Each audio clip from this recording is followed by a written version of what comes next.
Welcome to the my channel. और आज की हमारी क्लास है लुसेंट की, जो कि हमारे सारे कंपटीशन एग्जामिनेशन के लिए बहुत इंपॉर्टेंट है। तो हमारा आज का टॉपिक है राजपूत राजवंशों की उत्पत्ति। तो इसमें जो हमारा पहला टॉपिक है ये है गुर्जर प्रतिहार वंश। जो मालवा का शासक था नागभट्ट प्रथम, ये जो है गुर्जर प्रतिहार वंश का संस्थापक था। कौन था? नागभट्ट प्रथम इसका संस्थापक था।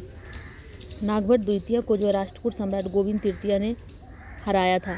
प्रतिहार वंश का जो सर्वाधिक शक्तिशाली एवं प्रतापी राजा था ये था मिहिर भोज।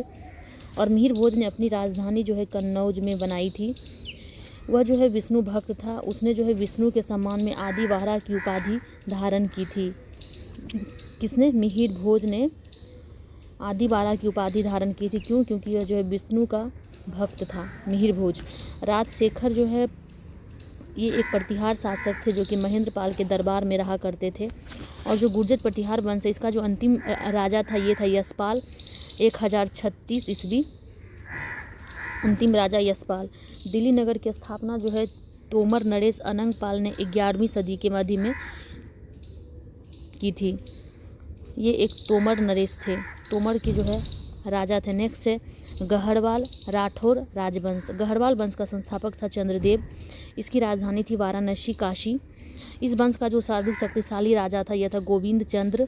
इसका जो मंत्री था ये लक्ष्मीधर। ये शास्त्रों का जो है प्रकांड पंडित था, जिसने कि जो है कीर्त्यंक कल्पत्रु नामक ग्रंथ लिखा था। गोविंद चंद्र की एक रानी थी कुमार देवी। उन्होंने सारनाथ में धर्मचक्र जिन विहार बनवाई थी। पृथ्वीराज तृतीय ने स्वयंवर से जो है जयचंद्र की पुत्री संयोगिता का अपहरण कर लिया था। किसने? पृथ्वीराज तृतीय ने। किसकी संयोगिता थी? जयचंद्र की पुत्री। और इस वंश का जो अंतिम शासक था ये था जयचंद ही, जिसने गोरी पर 1194 ईस्वी को जो है चंदावर के युद्ध में मार डाला था। गौड़ी ने, मोहम्मद गौड़ी ने जो है जयचंद को चंदावर के युद्ध में मार डाला था 1194 में।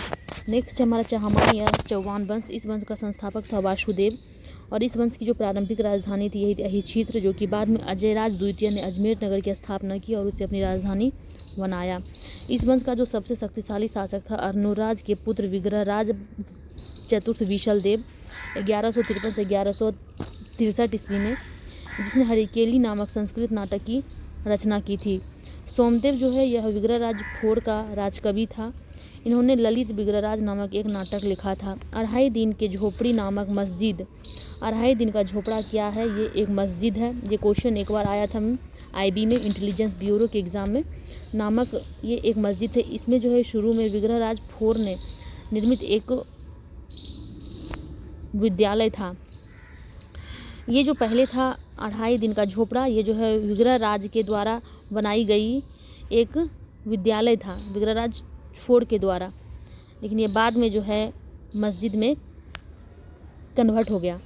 पृथ्वीराज तृतीय इस वंश का अंतिम शासक था। चंद्रवरदाई पृथ्वीराज तृतीय का राजकवि था। इसकी रचना पृथ्वीराज रासो है। चंद्रवरदाई किसका राजकवि था? पृथ्वीराज तृतीय का।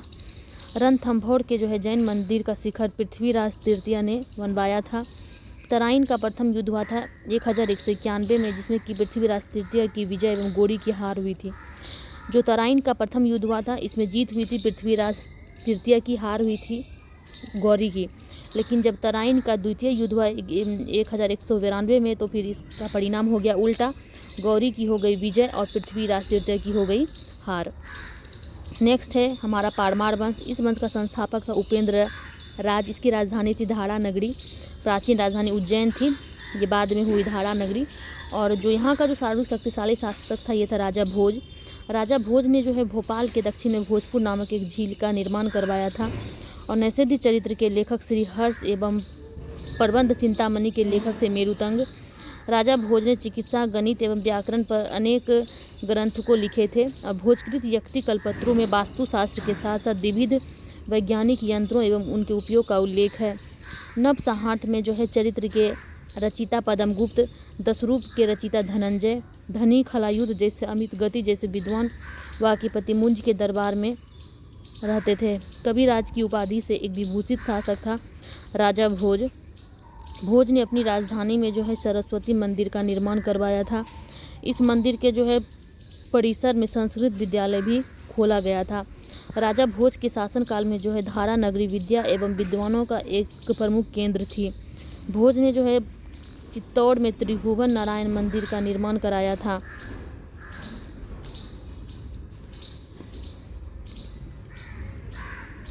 भोजपुर नगर की स्थापना राजा भोज ने की थी और परमार वंश के बाद जो था तोमर वंश का, उसके बाद था चहमान वंश और अंततः 1297 ईस्वी में अलाउद्दीन खिलजी के सेनापति नसरत खां और उलुग खां ने मालवा पर अधिकार कर लिया।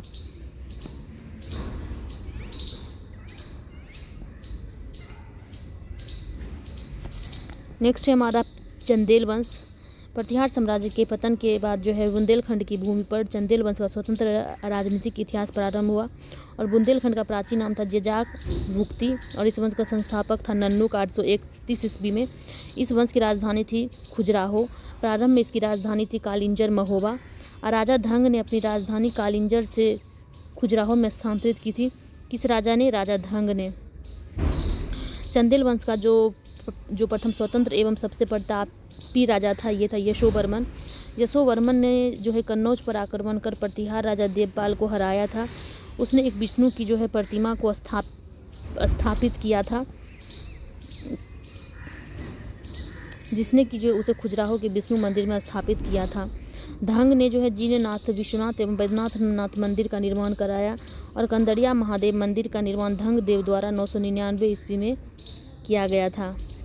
धंग ने जो है गंगा जमुना के संगम पर शिव की आराधना करते हुए अपने शरीर का त्याग किया। धंग ने चंदेल शासक विद्याधर ने कन्नौज के प्रतिहार शासक राज्यपाल की हत्या की, क्योंकि उनके शासक महमूद के आक्रमण का सामना किए बिना ही आत्मसमर्पण कर दिया था।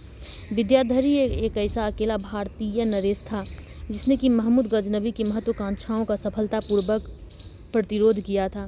विद्याधर चंदेल शासक जो है ये कृति बर्मन की राज्यसभा में रहने वाला कृष्ण मिश्र प्रबोध चंद्रोदय की रचना की थी। इन्होंने महोबा के समीप कृति सागर नामक जलाशय का निर्माण किया था। अल्लाह उदल नामक दो मतसेना नायक थे, परमार्दित देव के दरबार में रहते थे, जिन्होंने पृथ्वीराज चौहान के साथ युद्ध करते हुए अपनी जान गंवाई थी। और चंदेल वंश का अंतिम शासक था परमार्दित देव ने 1202 ईस्वी में कुतुबुद्दीन ऐबक की जो है अधीनता को स्वीकार कर ली थी और उसके मंत्री अजय देव ने उसकी हत्या कर दी थी। नेक्स्ट है हमारा सोलंकी वंश अथवा गुजरात के चालुक्य शासक, दोनों एक ही हैं। सोलंकी वंश का संस्थापक था मूलराज प्रथम। इसकी राजधानी थी अनिलवाड़ा। मूलराज ये शैव धर्म का अनुयायी था। भीम प्रथम के शासनकाल में जो है महमूद गजनबी ने सोमनाथ मंदिर पर आक्रमण किया था। मोहम्मद गजनी किसके टाइम था उस टाइम?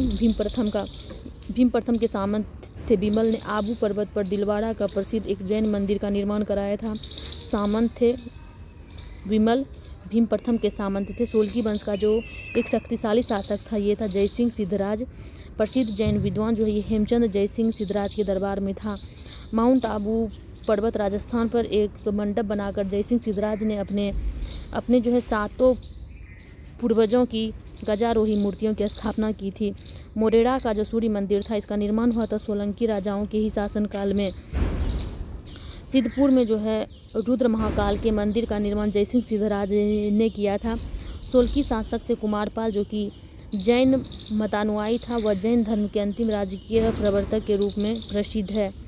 ऐसे तो इसमें जो है शैव धर्म था मूलराज, लेकिन इसी में एक शासक थे कुमारपाल जो कि जैन धर्म के थे। सोलंकी वंश का अंतिम शासक था भीम द्वितीय और भीम द्वितीय के सामंत थे लवन प्रसाद, जिन्होंने कि जो है गुजरात में बघेल वंश की स्थापना की थी। भीम द्वितीय के सामंत बघेल वंश का जो है कर्ण द्वितीय गुजरात का अंतिम हिंदू शासक था। इसने अलाउद्दीन खिलजी के जो सेनाओं का मुकाबला किया।